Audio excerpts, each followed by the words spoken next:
3 दिन पहले 28 मई को अरविंद केजरीवाल ने एक ट्वीट करके कहा कि उन्होंने आईबी के एक अधिकारी को फोन कॉल किया और आईबी के अधिकारी को फोन कॉल करके पूछा कि क्या आप आईबी से बोल रहे हैं, यानी कि इंटेलिजेंस ब्यूरो से बोल रहे हैं। तो सामने से आवाज आई हां, और अरविंद केजरीवाल ने कहा कि मैं अरविंद केजरीवाल बोल रहा हूं, आखिर आप किस कानून के तहत हमारे कार्यकर्ताओं का वेरिफिकेशन कर रहे हैं। तो केजरीवाल ने कहा, जैसे ही सामने से मैंने ये सवाल पूछा तो फोन कट हो गया।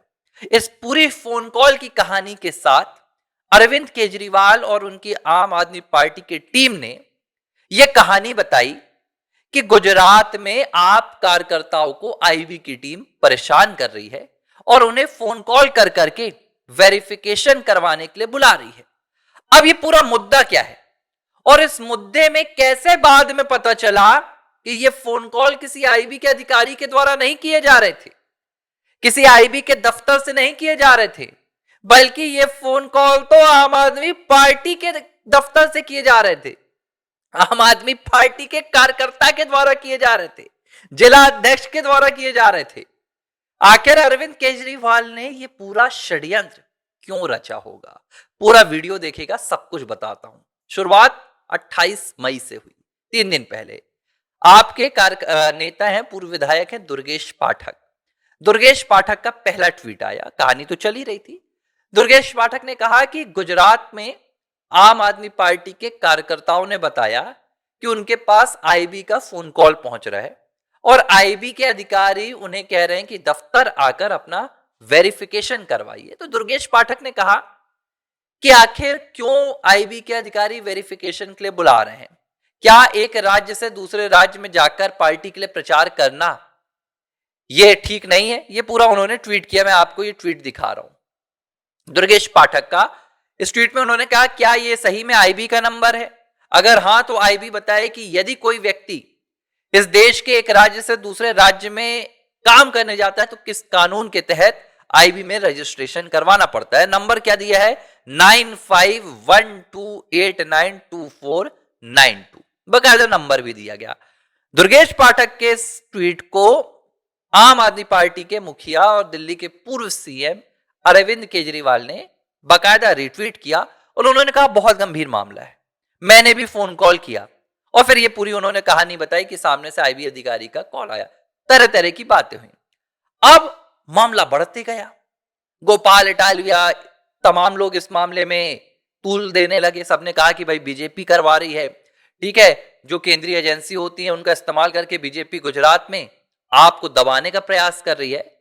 इस बीच क्या होता है, आम आदमी पार्टी का एक कार्यकर्ता जिसका नाम, तो वो जाकर बाकायदा साइबर क्राइम के दफ्तर में शिकायत लिखवा देता है कि ऐसा ऐसा आ रहा है, मुझे भी आईबी अधिकारी का फोन कॉल आया। पुलिस ने जांच भी शुरू कर दी तत्परता से। अब जब जांच शुरू हुई तो पूरा खेल ऐसा निकल कर सामने आया कि मत ही पूछे भाई, मुझे तो बताते हुए हंसी आ रही है। जांच में पता चला कि जिस व्यक्ति के नंबर से फोन कॉल आ रहे हैं, ये जो नंबर दिया है दुर्गेश पाठक ने, ये आम आदमी पार्टी के कार्यकर्ता नितिन पटेल का फोन नंबर है। नितिन पटेल को पुलिस ने उठाया, हिरासत में लिया, बोला भैया क्यों कर रहे हो ये, आईबी के नाम पर क्यों डरा रहे हो, वो भी अपनी पार्टी के कार्यकर्ता को, नेताओं को। देखो अरविंद केजरीवाल भी ट्वीट कर रहे हैं। तो नितिन पटेल क्या बता रहे हैं? नितिन पटेल कहते हैं कि मैं तो एक छोटा सा कार्यकर्ता हूं, मुझे ऐसा करने के लिए वडोदरा से आम आदमी पार्टी के जो जिला अध्यक्ष हैं, जिनका नाम अशोक ओझा है, उन्होंने कहा कि भाई आप आईबी के अधिकारी बन जाओ और आईबी के अधिकारी बन के आपके तमाम कार्यकर्ताओं को और नेताओं को फोन लगाओ और उन्हें कहो कि वेरिफिकेशन आकर करवाएं। इसके बाद पुलिस पहुंचती है किसके पास? अशोक ओझा के पास।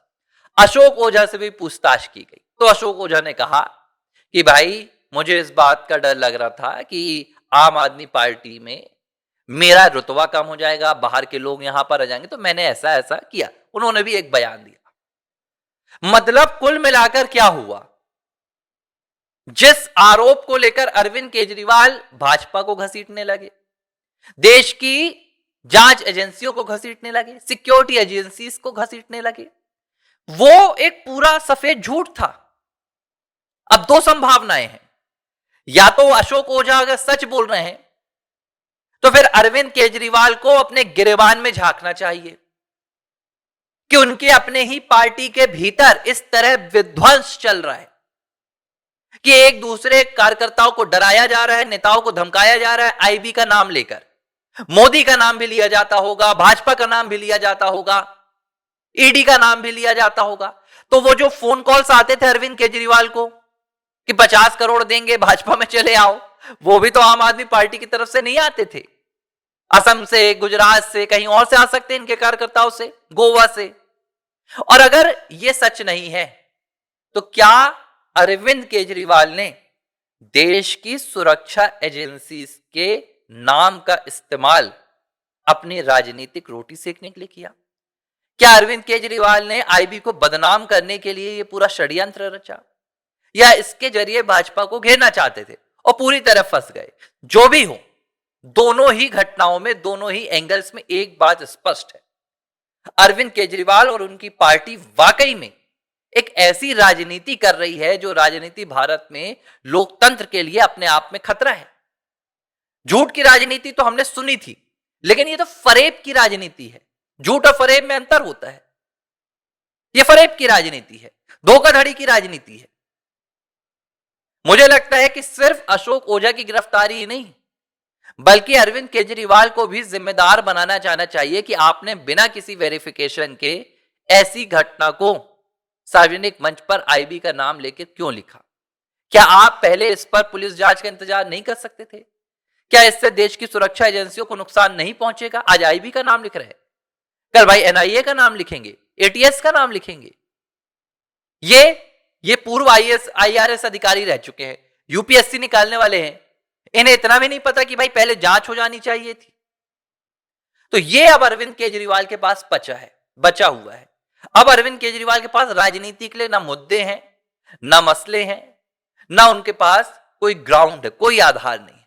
तो अरविंद केजरीवाल झूठी कहानियां रचकर अब देश की सुरक्षा एजेंसियों को बदनाम कर रहे हैं। हालांकि ये पहला मौका नहीं है, पुलवामा के वक्त भी यही केजरीवाल ने देश की सेना पर सवाल उठाए थे। तो ये तो आईबी है। अरविंद केजरीवाल कुछ भी कर सकते हैं और लगातार चुनावों में मिल रही हार, हताशा और निराशा ने अरविंद केजरीवाल का, मुझे लगता है कि अब जो वो राजनीतिक दिमाग हुआ करता था वो भी पूरी तरह से ध्वस्त कर दिया है। एबीसी हिंदी न्यूज, आज ही जुड़िए हर खबर के साथ। एबीसी हिंदी न्यूज, आज ही जुड़िए हर खबर के साथ।